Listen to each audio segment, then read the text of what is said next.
India already operates the S ጤና ይስጥልን ተመልካቾች፣ የተለያዩ ሀሳቦችን አጋሩ ምላሽ ሰጣችኋለሁ። በዋነኝነት ደግሞ ዛሬ ሩሲያና የሰሜን አትላንቲክ የጦር ጥምረት ኔቶ ውጥረታቸው መልኩን ቀይሯል። ከዚህ ውጭም ፕሬዚዳንት ዶናልድ ትራምፕ ማለትም በጉዳዩ ላይ የሚሰጡት ሀሳብ ይጠበቃል። ያም ሆኖ ግን ፕሬዚዳንት ቭላድሚር ፑቲን የሞከረን ወደ ምድር ይቀላቀላታል በሚል መግለጫ መስጠታቸው እጅግ መነጋገሪያ ሆኗል። ሮማኒያ ላይ የተፈጸመው ጥቃት በእርግጥ ድሮን ኢንሲደንት ነው፣ ክስተት ነው። እሱን ተከትሎ ደግሞ ከሩሲያ ፖለቲከኞች በኩል ያለው ሪስፖንስ ጠንከር ያለ መጥቷል። ኔቶ አንዳች ጉዳይ ወይም ደግሞ ስጋት ለመጋረጥ ከሞከረ የትም ቦታ የሚሰነዘረውን ጥቃት ሊቋቋሙት አይችሉም በሚል ፕሬዚዳንት ቭላድሚር ፑቲን ከበድ ያለ ማስጠንቀቂያ ሰጥተዋል። የሰሜን አትላንቲክ የጦር ጥምረት ባለ 32ቱ አባላት ግን አንዳንድ ችግሮችን በራሳቸው መንገድ ቆም ብሎ ቢፈቱት መልካም ነበር፣ ግን ሩሲያን ለመሞከር ከፈለጉ እኛ ጫና ውስጥ እናስገባቸዋለን ብቻ ሳይሆን ወደ መሬትና ወደ አፈር እንቀላቅላቸዋለን በሚል በግልጽ አስቀምጠዋል። የፕሬዚዳንት ቭላድሚር ፑቲን ንግግር ከዚህ በፊት እንደዚህ አይነት ጉዳዮች ዛቻ ናቸው ይባሉ ነበረ፣ ግን ከቅርብ ጊዜ ወዲህ የሚያሳዩቸው የጦር መሳሪያ ስርዓቶችና የሚተኩሷቸው እንደ ኦሬሽኒክ ያሉ ስካንዳር ያሉ የጦር መሳሪያዎች በጣም ፈታኝና አደገኛ በእርግጥም ሩሲያ ከባድ ጥቃት መሰንዘር የምችል መሆኑን የሚጠቁም ሆኗል። የፕሬዚዳንት ቭላድሚር ፑቲን ንግግር ለጋዜጠኞች ባደረጉት መግለጫ እንደዚሁም ደግሞ አደገኛ እንደሆነ ይጠቁማል። በአውሮፓ ምድር ላይ የሚፈጸሙ ጥቃቶች የሚጠናከሩት የሰሜን አትላንቲክ የጦር ጥምረት በተወሰነ መጠን እንኳን ራሽያን ጫፏን ለመንካት ከሞከረ ነው የሚል ሀሳብ ሰጥተዋል። ፕሬዚዳንት ቭላድሚር ፑቲን የተለያዩ ጥያቄዎችን ከጋዜጠኞች በካዛክስታን አስተራ በሚገኙበት ሰዓት ምላሽ ለመስጠት ሞክረው ነበረ። በኤዥያ የደህንነት ጉባኤ ላይ ተገኝቶ ነበረ ማለት ነው ፕሬዚዳንት ዶናልድ ትራምፕ ፕሬዚዳንት ቭላድሚር ፑቲን። ከዛ አንጻር ካዛክስታን አስታና ተገኝቶ ነበረ። በዛ አጋጣሚ እንግዲህ ኔቶ በአውሮፓ የሚያደርገውን እንቅስቃሴ መግታት አለበት።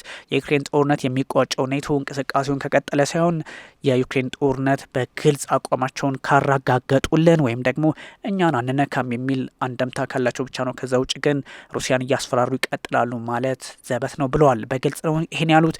እንግዲህ በተለያዩ አጋጣሚዎች የሩሲያ የውጭ ፖሊሲ ከአርሜኒያ ጋር እንደዚሁም ደግሞ ከተለያዩ አካባቢዎች ጋር ጫና ውስጥ እየገባ በመጣበት ሰዓት ለረዥም ጊዜ የአርሜኒያ አጋር የነበረችውን እንግዲህ የቀድሞ የሶቪየት ህብረት አባል ስለነበረችው አርሜኒያም ተነስቶ ነበረ። ፕሬዚዳንት ቭላድሚር ፑቲን ግልጽ አቋማቸውን አስቀምጠዋል። ስለዚህ ፑቲን ምን አወሩ የሚለው በብዙዎች ዘንድ ተጠባቂ ነበረ። በአስታና ያደረጉት ንግግር ከዩክሬን ጦርነት እስከ አርሜኒያ እንደዚሁም ደግሞ እስከ የሰሜን አትላንቲክ የጦር ጥምረት ያለው ሰጥ አገባ ምንድን ነው የሚለውን ለማስቀመጥ ሞክረዋል ፕሬዚዳንት ቭላድሚር ፑቲን። ስለዚህ ፋይናሊ እኛን የነካ ዋጋ ይከፍላል፣ እንደዚሁም ደግሞ ወደ አፈር እንቀላቅለዋለን የሚለው ብዙዎችን እያነጋገረና እያስደነገጠ ያለ ጉዳይ ሆኗል። ግን ይህን ሲባል ፕሬዚዳንት ቭላድሚር ፑቲን እሳቸው ሳይቀሩ ክሬምሊን ሳይቀር አፈር ሊገባ አይችልም ወይ የሚል ጥያቄ መዛው ተነስቶላቸው ነበር። እሳቸው ግን እኛ ያለን እናውቃለን፣ ስለዚህ ባትሞክሩን ጥሩ ነው የሚል ምላሽ ሰጥተዋል።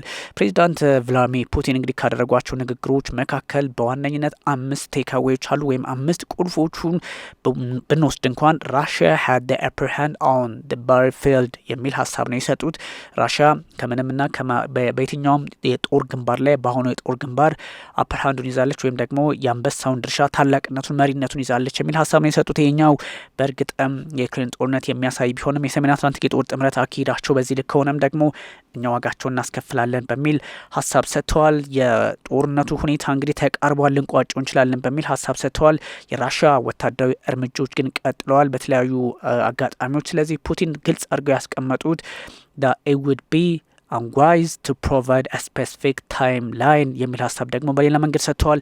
ያ ማለት ከዚህ ቀደም ጦርነቱ እየተጠናቀቀ ነው ተቃርቧል የሚል ሀሳብ ሰጥተው ነበረ ፑቲን። አሁን ደግሞ ኦፍኮርስ ተቃርቧል፣ ግን ደግሞ በዚህ ጊዜ ይጠናቀቃል ለማለት አስቸጋሪ ነው የሚል ሀሳብ ሰጥተዋል። ከዛ ውጭም ደግሞ the situation on the battlefield gives reason to believe that the conflict is drawing to close የሚል ሀሳብ ነው የሰጡት። ይህ ማለት እንግዲህ ጦርነቱ ከዚህ በፊት እየተገባደደ ነው ያልኳችሁ ወይም ተቃርቧል ሊጠናቀቅ ያልኳችሁ በጦር ሜዳ ላይ ያለውን አቅማችንን ስለተመለከትኩት ነው የሚል ሀሳብ ሰጥተዋል። ያ ማለት ከፈለግን ሙሉ ኬቭን ካጠፋን በኋላ እንደዚህ አይነት ጫናዎችን ልንቆጣጠር እንችላለን የሚል ሀሳብ ነው የሰጡት ፕሬዚዳንት ቭላድሚር ፑቲን። እንግዲህ በተለያዩ ሀሳቦች ላይ ሀሳብ ሰጥተዋል።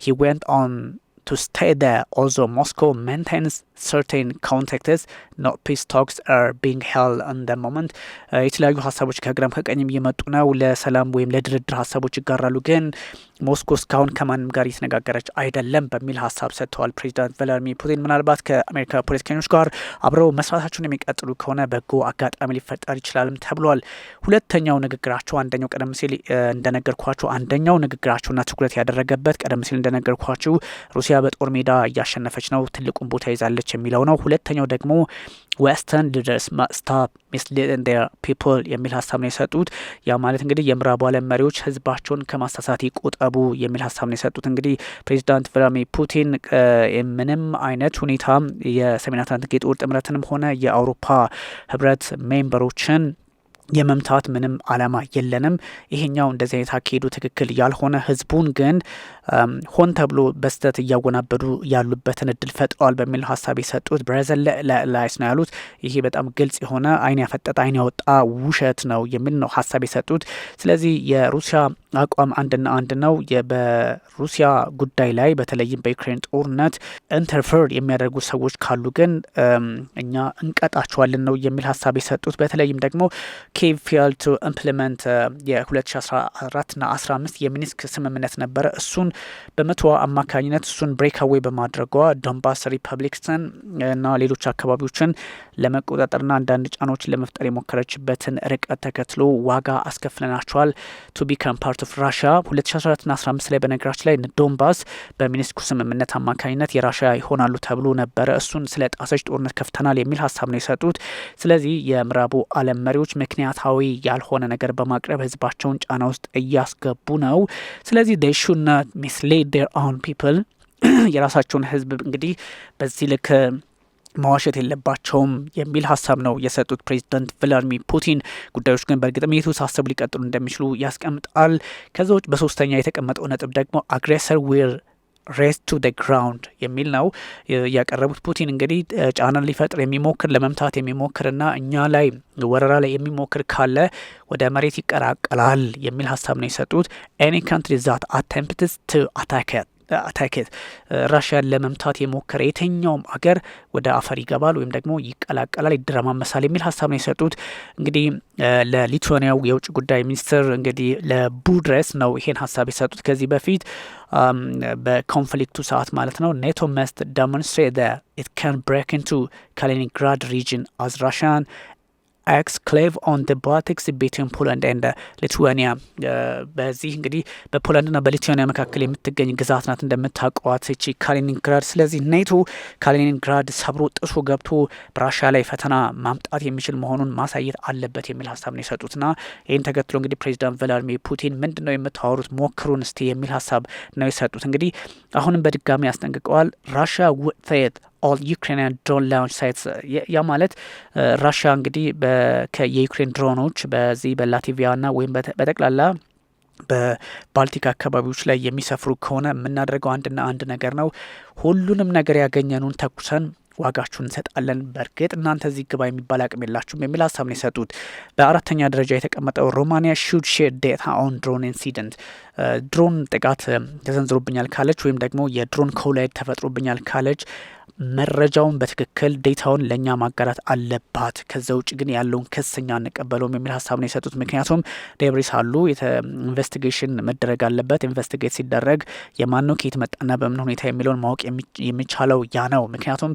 በጋላቲ በዩክሬንና በሞልዶቫ ድንበር አቅራቢያ ላይ በደረሰው ይሄ ከባድ አደጋ ጋላቲ ከተማ ላይ ማለት ነው የኔቶ አላይ ነች እንደምታውቋት ሮማኒያ እንግዲህ ኢንትሩዥኑ በጣም ከባድ ነውና ጫና ተፈጥሮብኛል ስለዚህ እናንተ ለምታረጉት ሁሉ እኛም አድቫንቴጅ መውሰድ አለብን የሚል ነው ሀሳብ የሰጡት እንግዲህ ከሮማኒያም ጋር ከአርሜኒያም ጋር ያላቸው ጉዳይ በተለያየ መንገድ ጫና ውስጥ የገባ ሆኗል ፕሬዚዳንት ቭላድሚር ፑቲን ዴታውን ሼር ማድረግ አለባቸው የማይሆን ከሆነ አስቸጋሪ ነው የሚል ሀሳብ ነው የሰጡት ግን ፕሬዚዳንት ቭላድሚር ፑቲን እሳቸውን ባስቀመጡት ሀሳብ ብቻም ሳይሆን የአውሮፓ ህብረትና የሰሜን አትላንቲክ የጦር ጥምረት ሮማኒያ ወደ ጦርነቱ እንድትገባ የገፋፏት ነው የሚል ሀሳብ ሰጥተዋል የአውሮፓ ፓርላማ ሜምበር ዲያና ሶሶዋካ ናቸው እና ቡቸርስት ሀሳብ ሲሰጡ ሪሰንት ድሮን ኢንሲደንት ቱ ጀስቲፋይ ኢንክሪዝድ ዲፌንስ ስፔንዲንግ ይህን ማለታቸውን ተከትሎ እንግዲህ የራሽያ ፖለቲከኞች እናንተ